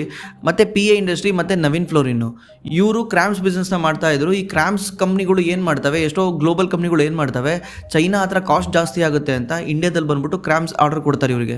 ಇವ್ರಿಗೂ ಕೂಡ ಇದರಿಂದ ಬೆನಿಫಿಟ್ ಆಗುತ್ತೆ. ಮತ್ತೆ ನೆಕ್ಸ್ಟ್ ಸೆಕ್ಟರ್ ಬಂದ್ಬಿಟ್ಟು API ಅಂದ್ರೆ ಆಕ್ಟಿವ್ ಫಾರ್ಮಾ ಇಂಗ್ರೀಡಿಯೆಂಟ್ಸ್. ನೀವು ಯಾವುದೇ ಫಾರ್ಮಾದು ಏನೇ ಪ್ರಾಡಕ್ಟ್ ತಗೊಳ್ಳಿ, ಇಂಜೆಕ್ಷನ್ ತಗೊಳ್ಳಿ, ಟ್ಯಾಬ್ಲೆಟ್ ತಗೊಳ್ಳಿ, ಏನೇ ತಗೊಳ್ಳಿ, ಅದರೊಳಗೊಂದು ಕೆಮಿಕಲ್ ಇರುತ್ತೆ. ಅದನ್ನ ಆಕ್ಟಿವ್ ಫಾರ್ಮಾ ಇಂಗ್ರೀಡಿಯೆಂಟ್ಸ್ ಅಂತ ಕರೀತಾರೆ. ಅದೇ ಕೆಮಿಕಲ್ಲು ನಿಮ್ಮ ಬಾಡಿನಲ್ಲಿ ಹೋಗಿ ರಿಯಾಕ್ಟ್ ಮಾಡಿ ಕೆಲಸ ಮಾಡೋದು. ಪ್ಯಾರಾಸಿಟಮಲ್ ಅನ್ನೋದು ಆಕ್ಟಿವ್ ಫಾರ್ಮಾ ಇಂಗ್ರೀಡಿಯೆಂಟ್ಸ್. ಅದನ್ನ ಇವರು ಡೋಲೋ 650 ಅಂತ ಸೆಲ್ ಮಾಡ್ತಾರೆ, ಸ್ಯಾರಡಾನ್ ಅಂತ ಸೆಲ್ ಮಾಡ್ತಾರೆ. ಸ್ಯಾರಡಾನ್ ಕೂಡ ಆಕ್ಟಿವ್ ಫಾರ್ಮಾ ಇಂಗ್ರೀಡಿಯೆಂಟ್. ಎಷ್ಟೋ ಜನ ತಲೆನೋವು ಅಂತ ತಾಂತಾರೆ ಸ್ಯಾರಡಾನ್ನ, ಬಟ್ ಅದರೊಳಗಡೆ ಇದೇ ಪ್ಯಾರಾಸಿಟಮಲ್ ಇರುತ್ತೆ. ಅದೇ ರೀತಿ ಕಾಲ್ಪಾಲ್ ಕೂಡ ಅದೇನೆ. ಚೈನಾದಲ್ಲಿ ಜಗತ್ತಿನ ಅತಿ ದೊಡ್ಡ API ಮ್ಯಾನುಫ್ಯಾಕ್ಚರಿಂಗ್ ಇದೆ. ಇಂಡಿಯಾ ಕೂಡ ಚೈನಾದಿಂದ API ನ ಇಂಪೋರ್ಟ್ ಮಾಡ್ಕೊಳುತ್ತೆ. ಇಂಪೋರ್ಟ್ ಮಾಡ್ಕೊಂಡು ಈ ತರ ಡೋಲೋ ಗೀಲೋ ಮಾಡಿ ಸೆಲ್ ಮಾಡುತ್ತೆ. ಖುದ್ದು ಇವರೇ ಎ ಪಿ ಐನ ತಯಾರು ಮಾಡಲ್ಲ, ಎಲ್ಲ ಚೈನಾದಿಂದ ಇಂಪೋರ್ಟ್ ಮಾಡ್ಕೊಂತಾರೆ. ಇವಾಗ ಚೈನಾ ಇಷ್ಟೊಂದು ಡಾಮಿನೇಟ್ ಆಗಿರೋದ್ರಿಂದ ಇಂಡಿಯಾದಲ್ಲೂ ಎಷ್ಟೋ ಎ ಪಿ ಐ ಕಂಪ್ನಿಗಳಿದಾವೆ. ಈ ಎ ಪಿ ಐ ಕಂಪ್ನಿಗಳಿಗೆ ಚೈನಾ ಜೊತೆ ಕಾಂಪಿಟೇಷನ್ ಮಾಡೋಕ್ಕೆ ಇವಾಗ ಹೆಲ್ಪ್ ಆಗುತ್ತೆ. ಬಿಕಾಸ್ ಚೈನಾದು ಕರೆನ್ಸಿ ಇನ್ಕ್ರೀಸ್ ಆಗ್ತಾ ಇದೆ. ಪ್ರೈಸ್ ಇನ್ಕ್ರೀಸ್ ಮಾಡ್ದಲೇ ಇದ್ರು ಕೂಡ ನೀನು ಹೊರಗಡೆ ಹೋಗಿ ಸೆಲ್ ಮಾಡಿದಾಗ ಆಟೋಮೆಟಿಕ್ಲಿ ಅದು ಪ್ರೈಸ್ ಆಟೋಮೆಟಿಕ್ಲಿ ಇನ್ಕ್ರೀಸ್ ಆಗುತ್ತೆ. ಬಿಕಾಸ್ ಕರೆನ್ಸಿ ಜಾಸ್ತಿ ಆಗಿರೋದ್ರಿಂದ. ಮತ್ತೆ ಚೈನೀಸ್ ಕಂಪ್ನಿಗಳು ನೀಟಾಗಿ ಎ ಪಿ ಐನ ಮ್ಯಾನುಫ್ಯಾಕ್ಚರಿಂಗ್ ಮಾಡಲ್ಲ, USFDA ರೂಲ್ಸ್ನ ಫಾಲೋ ಮಾಡಲ್ಲ, ಹೆಂಗ್ ಬೇಕು ಹಂಗೆ ಮಾಡ್ತಾರೆ. ಅದಕ್ಕೆ USFDA ಅಷ್ಟು ಸುಲಭವಾಗಿ ಎಲ್ಲ ಚೈನೀಸ್ ಕಂಪ್ನಿಗಳಿಗೂ ಅಪ್ರೂವ್ ಕೊಟ್ಟಿಲ್ಲ. ಇದರಲ್ಲಿ ನಮ್ಮ ಇಂಡಿಯಾನೇ ಸ್ಟ್ರಾಂಗ್ ಇರೋದು. ಮತ್ತೆ ಇದರಲ್ಲಿ ಬರೋದು ಯಾವ್ಯಾವ ಕಂಪ್ನಿಗಳು ಅಂದ್ರೆ ಮತ್ತೆ ಹೈಕಲ್ ಬರುತ್ತೆ, ಮತ್ತೆ DVS ಲ್ಯಾಬ್ ಬರುತ್ತೆ, ಮತ್ತೆ ಗ್ರಾನ್ಯೂಲ್ಸ್ ಬರುತ್ತೆ. ಯಾವ್ಯಾವ ಕಂಪ್ನಿಗಳದ್ದು ಎಕ್ಸ್ಪೋರ್ಟ್ ಅಂದ್ರೆ API ಎಕ್ಸ್ಪೋರ್ಟ್ ಸ್ಟ್ರಾಂಗ್ ಇದೆ, ಹೈಯೆಸ್ಟ್ ರೆವಿನ್ಯೂರ್ಗೆ ಎಕ್ಸ್ಪೋರ್ಟ್ ಇಂದಾನೆ ಬರುತ್ತೆ ಅಂತ ಕಂಪ್ನಿಗಳಿಗೆ ಮಾತ್ರ ಬೆನಿಫಿಟ್ ಆಗುತ್ತೆ. ಮತ್ತೆ ಇವ್ರದ್ದು ಮಾರ್ಜಿನ್ 20% ಪ್ಲಸ್ ಇರಬೇಕು. ಇಂಥ ಸಿಚುವೇಶನ್ ಅಲ್ಲಿ, ಕಷ್ಟ ಸಿಚುವೇಶನ್ ಅಲ್ಲೂ ಇವ್ರು 20% ಮಾರ್ಜಿನ್ ಮೇಂಟೈನ್ ಮಾಡಿರಬೇಕು. ಹೈಕಲ್ ಮೇಂಟೈನ್ ಮಾಡಿಲ್ಲ, ಬಟ್ ಎಷ್ಟೋ API ಕಂಪ್ನಿಗಳು ಮೇಂಟೈನ್ ಮಾಡಿದಾವೆ. ಅಂತದನ್ನ ನೀವು ಪ್ರಿಡಿಕ್ಟ್ ಮಾಡಿ ತಗೊಳ್ಬೇಕು, ಎತ್ಕೊಬೇಕು. ಇವಾಗ ಲಾರಸ್ ಲ್ಯಾಬ್, ಅರಬಿಂದೋ ಫಾರ್ಮಾ ಇವೆಲ್ಲಾನು ಈ ಎ ಪಿ ಐನ ತಯಾರು ಮಾಡ್ತಾವೆ. ನೀವು ಕೇಳ್ಬೋದು ಸನ್ ಫಾರ್ಮಾ ಇಲ್ವಾ, ಮತ್ತೆ ಲುಪಿನ್ ಇಲ್ವಾ, ಸಿಪ್ಲಾ ಇಲ್ವಾ ಅಂತ. ಇವು ಎ ಪಿ ಐ ತಯಾರು ಮಾಡಲ್ಲ, ಇವರು ಎಂಡ್ ಪ್ರಾಡಕ್ಟ್ನ ತಯಾರು ಮಾಡ್ತಾರೆ. ಇದ್ರ ಬಗ್ಗೆ ಫಾರ್ಮಾ ಇಂಡಸ್ಟ್ರಿ ಬಗ್ಗೆ ನಾನು ಸಪ್ರೇಟ್ ಯಾವಾಗಾರು ಒಂದು ವಿಡಿಯೋ ಮಾಡ್ತೀನಿ, ಫಾರ್ಮಾ ಇಂಡಸ್ಟ್ರಿ ಹೆಂಗ್ ವರ್ಕ್ ಆಗುತ್ತೆ ಅಂತ. ಮತ್ತೆ ಇನ್ನೊಂದು ಸೆಗ್ಮೆಂಟ್ ಅಂದ್ರೆ ಆಫ್ ವೇರ್ ರೋಡ್ ಟೈರ್ನ ತಯಾರು ಮಾಡೋ ಕಂಪ್ನಿಗಳು. ಇದರಲ್ಲಿ ನಮ್ಮ ಬಾಲಕೃಷ್ಣ ಇಂಡಸ್ಟ್ರೀಸ್ ಬರುತ್ತೆ. ಬಾಲಕೃಷ್ಣ ಇಂಡಸ್ಟ್ರಿಗೆ ಹೈಯೆಸ್ಟ್ ಎವರ್ ರೆವಿನ್ಯೂ ಬರೋದು ಅದು ಯುರೋಪಿಂದ. ಚೈನಾ ಇದರಲ್ಲಿ ಅಷ್ಟೊಂದು ಸ್ಟ್ರಾಂಗ್ ಇಲ್ಲ. ಬಟ್ ಏನಂದರೆ ಈಗ ರೀಸೆಂಟ್ಲಿ ನೀವು ನೋಡಿರ್ಬೋದು, ರುಪಿ ಕೂಡ ಡಿಪ್ರಿಷಿಯೇಟ್ ಆಗಿದೆ. ಅಂದರೆ ಡಾಲರ್ ಮೇಲೋಗಿರೋದ್ರಿಂದ, ರುಪಿ ಕೆಳಗಡೆ ಬಂದಿರೋದ್ರಿಂದ ನೀನು ಹೊರಗಡೆ ಹೋಗಿ ನಮ್ಮ ಪ್ರಾಡಕ್ಟ್ನ ಸೆಲ್ ಮಾಡಿದಾಗ ತುಂಬ ಚೀಪ್ ಆಗುತ್ತೆ ಬೇರೆ ಕಾಂಪಿಟೇಟ್ರಿಗೆ ಕಂಪೇರ್ ಮಾಡಿದ್ರೆ. ಖುದ್ದು ಯುರೋಪ್ ಕಂಟ್ರಿಗಳು ಹೋಗ್ಬಿಟ್ಟು ಈ ಟೈರ್ನ ಸೆಲ್ ಮಾಡೋಕ್ಕೂ ನಮ್ಮ ಇಂಡಿಯನ್ ಕಂಪ್ನಿ ಹೋಗಿ ಟೈರ್ನ ಸೆಲ್ ಮಾಡಿದ್ರೆ ಕಾಸ್ಟ್ ಕಮ್ಮಿ ಆಗುತ್ತೆ. ಚೈನಾ ಯಾಕೆ ಇದರಲ್ಲಿ ಇಲ್ಲ ಅಷ್ಟೊಂದು ಅಂದರೆ, ಚೈನಾ ಈ ಥರ ಹೈವೇ ಟೈರ್ ಅಂದರೆ ಇದು ಕಸ್ಟಮೈಸ್ ಮಾಡಬೇಕು. JCBಗೆ ಯಾವ ರೀತಿ ಟೈರ್ನ ತಯಾರು ಮಾಡಬೇಕು, ಟ್ಯಾಕ್ಟ್ರಿಗೆ ಯಾವ ರೀತಿ ಟೈರ್ನ ತಯಾರು ಮಾಡಬೇಕು, ಇದೆಲ್ಲ ಕಸ್ಟಮೈಸ್ ಇರುತ್ತೆ. ಈ ಕಸ್ಟಮೈಸಿಂದ ಚೈನಾ ಯಾವತ್ತೂ ಹೋಗಲ್ಲ. ಇವ್ನಿಗೆ ಏನಿದ್ರು ಬಲ್ಕ್ 1,00,000 ಪ್ರಾಡಕ್ಟ್ ನಮ್ಮ ಫ್ಯಾಕ್ಟ್ರಿನಲ್ಲಿ ಹಾಕಿ ತಯಾರು ಮಾಡು, ಅದನ್ನು ಬಲ್ಕಲ್ಲಿ ಸೆಲ್ ಮಾಡು. ಬಲ್ಕಲ್ಲಿ ಏನಿದ್ರು ಚೈನಾ ಬಂದ್ಬಿಟ್ಟು ಈ ಥರ ಕಸ್ಟಮೈಸಲ್ಲಿ ಹೋಗಲ್ಲ ಅವನು. ಬಾಲಕೃಷ್ಣಗೆ ಯಾಕೆ ಹೆಲ್ಪ್ ಆಗುತ್ತೆ ಅಂದರೆ, ಒಂದು ಚೈನಾನೂ ಅಷ್ಟು ಕಾಂಪಿಟೇಷನ್ ಇದೆ, ಅಷ್ಟೊಂದಿಲ್ಲ. ಬಟ್ ಒಂದು 20% ಚೈನಾಯಿಂದ ಹೆಲ್ಪ್ ಆಗುತ್ತೆ. ಮತ್ತು ಖುದ್ದು US ಡಾಲರ್ ಇದಕ್ಕೆ ನಮ್ಮ ಇಂಡಿಯನ್ ರುಪಿ ಡಿಪ್ರಿಷಿಯೇಟ್ ಆಗಿದೆ. ಇದರಿಂದ ನಮ್ಮ ಇಂಡಿಯನ್ ಎಕ್ಸ್ಪೋರ್ಟರ್ಗೆ ಸಖತ್ತು ಹೆಲ್ಪ್ ಆಗುತ್ತೆ, ಇಂಡಿಯನ್ ಎಕ್ಸ್ಪೋರ್ಟ್ ಮಾಡೋ ಕಂಪ್ನಿಗಳಿಗೆ. ಮತ್ತು ಬಾಲಕೃಷ್ಣ ಇಂಡಸ್ಟ್ರೀಸು ನಿನ್ನೆ ಮೊನ್ನೆದಲ್ಲ, ಇದು ತುಂಬ ಡಾಮಿನೇಟೆಡ್ ಟೈರ್ ಕಂಪ್ನಿ. ಮುಂಚಿಂದನೂ ಸ್ಟ್ರಾಂಗ್ ಮೂಮೆಂಟಮ್ನ ಕಾಪಾಡ್ಕೊಂಡು ಬಂದಿದೆ. 4ನೇ ಸೆಕ್ಟರ್ ಬಂದ್ಬಿಟ್ಟು ಪ್ರಿಸಿಷನ್ ಇಂಜಿನಿಯರಿಂಗ್ ಮತ್ತು ಆಟೋ ಕಾಂಪೋನೆಂಟ್ಸ್. ಇದರಲ್ಲಿ ಬಂದ್ಬಿಟ್ಟು ಭಾರತ್ ಫೋರ್ಜ್ ಬರುತ್ತೆ. ಭಾರತ್ ಫೋರ್ಜ್ ಬಂದ್ಬಿಟ್ಟು ಡಿಫೆನ್ಸ್ ಅಲ್ಲಿ ಮತ್ತು ಏರೋಸ್ಪೇಸ್ ಅಲ್ಲಿ ಇವ್ರ ಪ್ರಾಡಕ್ಟ್ ಯೂಸ್ ಆಗುತ್ತೆ. ಮತ್ತೆ ಇವ್ರ ಪ್ರಾಡಕ್ಟ್ನ ಜರ್ಮನ್ ಕಂಪ್ನಿ ಆಗಿರೋ BMW ಮತ್ತೆ ಅಮೆರಿಕದಲ್ಲಿ ಇರುವ ಫೋರ್ಡ್ ಮತ್ತೆ ಅಮೆರಿಕದ ಏರೋಸ್ಪೇಸ್ ಕಂಪ್ನಿಗಳು ಕೂಡ ಯೂಸ್ ಮಾಡ್ತಾರೆ. ಮತ್ತೆ ಅದಲ್ದಲ್ಲೇ ಸೋನಾ BLW ಕೂಡ ಬೆನಿಫಿಟ್ ಆಗುತ್ತೆ. ಬಿಕಾಸ್ ಸೋನಾ BLWಗೆ 50% ರೆವಿನ್ಯೂ ಎಕ್ಸ್ಪೋರ್ಟ್ ಇಂದಾನೆ ಬರುತ್ತೆ. ಮತ್ತೆ ನಾವು ಇನ್ನೊಂದು ಕಂಪ್ನಿ ಮಾಡಿದ್ವಿ, ನಾವು ಅವಾಗ ಆ ಕಂಪ್ನಿ ಮಾಡಿದಾಗ ಜಸ್ಟ್ 400-450 ರುಪೀಸ್ ಇತ್ತು. ವಿಡಿಯೋ ಮಾಡಿದ್ವಿ ಅದ್ರ ಬಗ್ಗೆ, SBCL ಅಂತ. ಆ ಕಂಪ್ನಿ ಕೂಡ ಎಫೆಕ್ಟ್ ಆಗುತ್ತೆ, ಆ ಕಂಪ್ನಿ ಕೂಡ ಬೆನಿಫಿಟ್ ಆಗುತ್ತೆ. ಬಿಕಾಸ್ ಅವ್ರದ್ದು ಕೂಡ ಮೇಜರ್ ಎಕ್ಸ್ಪೋರ್ಟ್ ಇಂದಾನೆ ಬರೋದು ರೆವಿನ್ಯೂ. ಮತ್ತೆ ಲಾಸ್ಟ್ ಸೆಕ್ಟರ್ ಅಂತ ಬಂದ್ರೆ ಟೆಕ್ಸ್ಟೈಲ್ ಅಲ್ಲಿ ಚೈನಾ ಮತ್ತು ಬಾಂಗ್ಲಾದೇಶ ಇಂಡಿಯಾಗೆ ಭಯಂಕರ ಕಾಂಪೀಟ್ ಮಾಡ್ತಾರೆ, ಭಯಂಕರ ಅಯೋನಿಸ್ತಾರೆ ಗ್ಲೋಬಲ್ ಮಾರ್ಕೆಟ್ಗಳಲ್ಲಿ. ಯಾಕಂದರೆ ಚೀಪಾಗಿ ಇವರು ಬಟ್ಟೆನ ತಯಾರು ಮಾಡಿಬಿಟ್ಟು ಅಮೆರಿಕನ್ ಮಾರ್ಕೆಟ್ಗಳಲ್ಲಿ ಸೆಲ್ ಮಾಡ್ತಾರೆ, ಯುರೋಪ್ ಮಾರ್ಕೆಟ್ಗಳಲ್ಲಿ ಸೆಲ್ ಮಾಡ್ತಾರೆ. ಇದರಿಂದ ನಮ್ಮ ಇಂಡಿಯನ್ಗೆ ತುಂಬ ಎಫೆಕ್ಟ್ ಆಗ್ತಾ ಇತ್ತು. ಇವಾಗ ಏನಾಗಿದೆ, ಕರೆನ್ಸಿ ಜಾಸ್ತಿ ಆಗಿರೋದ್ರಿಂದ ಯುರೋಪ್ ಕಂಪ್ನಿಗಳು ಚೈನಾದಲ್ಲಿ ಹೋಗಿ ಮ್ಯಾನುಫ್ಯಾಕ್ಚರಿಂಗ್ ಮಾಡ್ಸೋಕ್ಕೆ ಎದುರ್ಕೊಂತಾರೆ. ಬಿಕಾಸ್ ಯಾಕಂದರೆ ಅಲ್ಲಿ ಪ್ರಾಡಕ್ಟ್ ಪ್ರೈಸ್ ಜಾಸ್ತಿ ಆಗಿಬಿಡುತ್ತೆ ಆಟೋಮೆಟಿಕ್ಲಿ. ಅದೇ ನಮ್ಮ ಇಂಡಿಯಾಗೆ ಬಂದಾಗ ಈ ಬೆನಿಫಿಟ್ ಆಗುತ್ತೆ, ಯಾಕಂದರೆ ಪ್ರೈಸ್ ಕಮ್ಮಿ ಆಗುತ್ತೆ. 20% ಭಾಳ ದೊಡ್ಡ ಅಮೌಂಟು, 20% ಮಾರ್ಜಿನ್ ಗೋಸ್ಕರನೇ ಎಲ್ಲ ಬಿಸ್ನೆಸ್ ಫೈಟ್ ಮಾಡೋದು. ಈಗ 20% ಆಟೋಮೆಟಿಕ್ಲಿ ಡಿಪ್ರಿಷಿಯೇಟ್ ಆಗಿದೆ ಕರೆನ್ಸಿ ಅಂದರೆ ಇದು ತುಂಬ ಎಫೆಕ್ಟ್ ಮಾಡುತ್ತೆ. ಇದು 1-2 ವರ್ಷದಲ್ಲ, ಇದು ಲಾಂಗ್ ಟರ್ಮ್ ಇರುತ್ತೆ. ಮಿನಿಮಮ್ 3 to 5 years ಈ ಎಫೆಕ್ಟ್ ಇದ್ದೇ ಇರುತ್ತೆ. ಟೆಕ್ಸ್ಟೈಲ್ ಕಂಪ್ನಿಗಳಂತ ಬಂದರೆ ವೆಲ್ಸ್ಪೋನ್ ಇಂಡಿಯಾ ಬರುತ್ತೆ. ಇದು ಹೈ ಗ್ರೇಡ್ ಟವಲ್ಗಳನ್ನ ಮ್ಯಾನುಫ್ಯಾಕ್ಚರಿಂಗ್ ಮಾಡುತ್ತೆ. ಇದು US ಅಲ್ಲಿ ವಾಲ್ಮಾರ್ಟ್ ಇರ್ಬೋದು, ಕಾಸ್ಟ್ಕೋ ಇರ್ಬೋದು, ಮತ್ತೆ ಐಕಿಯಾದಲ್ಲೆಲ್ಲೂ ಈ ಪ್ರಾಡಕ್ಟೇ ಸೆಲ್ ಆಗುತ್ತೆ. ಮತ್ತೆ ಟ್ರೆಡೆಂಟ್ ಗ್ರೂಪ್ ಅಂತ ಇದೆ, ಟ್ರೆಡೆಂಟ್ ಗ್ರೂಪ್ದು ಟವಲ್ಲು, ಬೆಡ್ಶೀಟು ಇಂಥ ಪ್ರಾಡಕ್ಟ್ಗಳು ಸೆಲ್ ಆಗ್ತವೆ US ಅಲ್ಲಿ. ಮತ್ತೆ KPR ಮಿಲ್ ಅಂತ ಇದೆ, KPR ಮಿಲ್ ಕೂಡ ಟೆಕ್ಸ್ಟೈಲ್ ಮ್ಯಾನುಫ್ಯಾಕ್ಚರಿಂಗ್ ಮಾಡಿ ಎಕ್ಸ್ಪೋರ್ಟ್ ಮಾಡುತ್ತೆ. ಮತ್ತೆ ನೀವು ಇನ್ನೊಂದು ಅಬ್ಸರ್ವ್ ಮಾಡಿದ್ರೆ ಟ್ಯಾರಿಫ್ ಅಲ್ಲಿ ಕೂಡ ಚೈನಾಗೆ ಜಾಸ್ತಿ ಇದೆ ನಮ್ಮ ಇಂಡಿಯಾಗಿನ್ನ. ಚೈನಾಗೆ ಜಾಸ್ತಿ ಟ್ಯಾರಿಫ್ ಇದೆ ನಮ್ಮ ಇಂಡಿಯಾ ಕಂಪೇರ್ ಮಾಡಿದ್ರೆ. ಬಟ್ ಟ್ಯಾರಿಫ್ನ ಸುಪ್ರೀಂ ಕೋರ್ಟೇ ತೆಗೆದಾಕಿದೆ. ಅದು ಏನು ಎತ್ತ ಅಂತ ಸ್ಟಿಲ್ ಗೊತ್ತಿಲ್ಲ. ಈ ಟ್ಯಾರಿಫ್ನ ತೆಗೆದಾಕಿದ್ರು ಕೂಡ ಕರೆನ್ಸಿ ಡಿಪ್ರಿಷಿಯೇಷನಿಂದ ನಮ್ಮ ಇಂಡಿಯಾಗೆ ಸಖತ್ತು ಬೆನಿಫಿಟ್ ಆಗುತ್ತೆ, ಅದರಲ್ಲೂ ಈ ಎಕ್ಸ್ಪೋರ್ಟ್ ಓರಿಯೆಂಟೆಡ್ ಕಂಪ್ನಿಗಳಲ್ಲಿ. ಮತ್ತು ಈ ಕಂಪ್ನಿಗಳು ಯಾವುದೂ ಕೂಡ ಬೈಸೆಲ್ ರೆಕಮೆಂಡೇಶನ್ ಅಲ್ಲ. ಇದನ್ನ ಹೋಗ್ಬಿಟ್ಟು ಬೈಸೆಲ್ ಅಂತ ರೆಕಮೆಂಡೇಶನ್ ಥರ ಥಿಂಕ್ ಮಾಡಿ ಹೋಗಿ ಬೈಸೆಲ್ ಮಾಡಬೇಡಿ. ಇದನ್ನೇನು ಕೇಳ್ತಿರೋದು ಅಂದರೆ ನಿಮಗೆ ರಿಸರ್ಚ್ ಮಾಡೋಕ್ಕೆ ಈಸಿ ಆಗಲಿ ಅಂತ. ಇಲ್ಲಿ ಎಷ್ಟೋ ತಗೊಂಡಿರೋ ಎಷ್ಟೋ ಕಂಪ್ನಿಗಳು ಮೇ ಬಿ ಚೆನ್ನಾಗಿಲ್ದಲೇ ಇರ್ಬೋದು, ಪರ್ಫಾರ್ಮೆನ್ಸ್ ಮಾಡ್ದಲೇ ಇರ್ಬೋದು, ಅಥವಾ ನಾನು ಜಸ್ಟು ಅದನ್ನೇನು ರಿಸರ್ಚ್ ಮಾಡಿಲ್ಲ, ಇನ್ ಡೀಟೇಲ್ ಆಗಿ ಒಳಗಡೆ ಹೋಗಿ ಏನು ರಿಸರ್ಚ್ ಮಾಡಿಲ್ಲ. ನಾವು ಮೇಲ್ಮೇಲೆ ನೋಡಿ ಹೇಳ್ತಾ ಇರೋದು ನಿಮಗೆ ಹೆಲ್ಪ್ ಆಗಲಿ ಅಂತ. ನೀವು ಖುದ್ದು ಹೋಗ್ಬಿಟ್ಟು ಈ ಕಂಪ್ನಿಗಳಲ್ಲಿ ರಿಸರ್ಚ್ ಮಾಡಿ ಈ ಪ್ರಾಡಕ್ಟ್ ಚೆನ್ನಾಗಿದೆಯಾ, ಪ್ರಾಡಕ್ಟ್ ಸ್ಟ್ರಾಂಗ್ ಇದೆಯಾ, ನಾಳೆ ಒಂದು ದಿವಸ ಚೈನಾ ಬಂದ್ಬಿಟ್ಟು ಚೈನಾ ಪ್ರೈಸ್ ಕಟ್ ಮಾಡಿ ಈ ಕಂಪ್ನಿಗಳಿಗೆ ಕಾಂಪಿಟೇಷನ್ ಕೊಡ್ಬೋದಾ ಇಲ್ಲ ಅಂತ ಹೋಗಿ ಚೆಕ್ ಮಾಡಿ. ಮತ್ತು ಈ ಕಂಪ್ನಿಗಳದ್ದು ಎಬಿಟಾ ಮಾರ್ಜಿನ್ನು ಲಾಸ್ಟ್ 3 ಇಯರ್ಸಲ್ಲಿ ಮಿನಿಮಮ್ ಅಂದರೂ 20% ಇರಬೇಕು. ಅಂದರೆ ಆಪ್ರೇಟಿಂಗ್ ಮಾರ್ಜಿನ್ ನಿಮಗೆ ಸ್ಕ್ರೀನಲ್ಲಿ ಕಾಣುತ್ತೆ ಆಪ್ರೇಟಿಂಗ್ ಮಾರ್ಜಿನ್ ಅಂತ, ಅದು ಮಿನಿಮಮ್ 20% ಇರಬೇಕು. ಹಂಗಿದ್ರೆ ಮಾತ್ರ ಕನ್ಸಿಡರ್ ಮಾಡಿ. ಮತ್ತು ನಿಮ್ಗೆ ಏನಾದರೂ ಸ್ಟಾಕ್ ಮಾರ್ಕೆಟಲ್ಲಿ ಇನ್ವೆಸ್ಟ್ ಮಾಡೋಕ್ಕೆ ಹೆಲ್ಪ್ ಬೇಕಿದ್ರೆ ನಮ್ಮ ಡಿಸ್ಕ್ರಿಪ್ಷನಲ್ಲಿ ಗೂಗಲ್ ಫಾರ್ಮ್ ಇದೆ. ಆ ಗೂಗಲ್ ಫಾರ್ಮಲ್ಲಿ ನೀವು ನಿಮ್ಮ ಡೀಟೇಲ್ನ ಎಂಟ್ರಿ ಮಾಡಿದ್ರೆ ನಮ್ಮ ಟೀಮ್ ನಿಮಗೆ ಕಾಲ್ ಮಾಡಿ ಹೆಲ್ಪ್ ಮಾಡ್ತಾರೆ. Thanks for watching. ಮತ್ತೆ ಸಿಗೋಣ.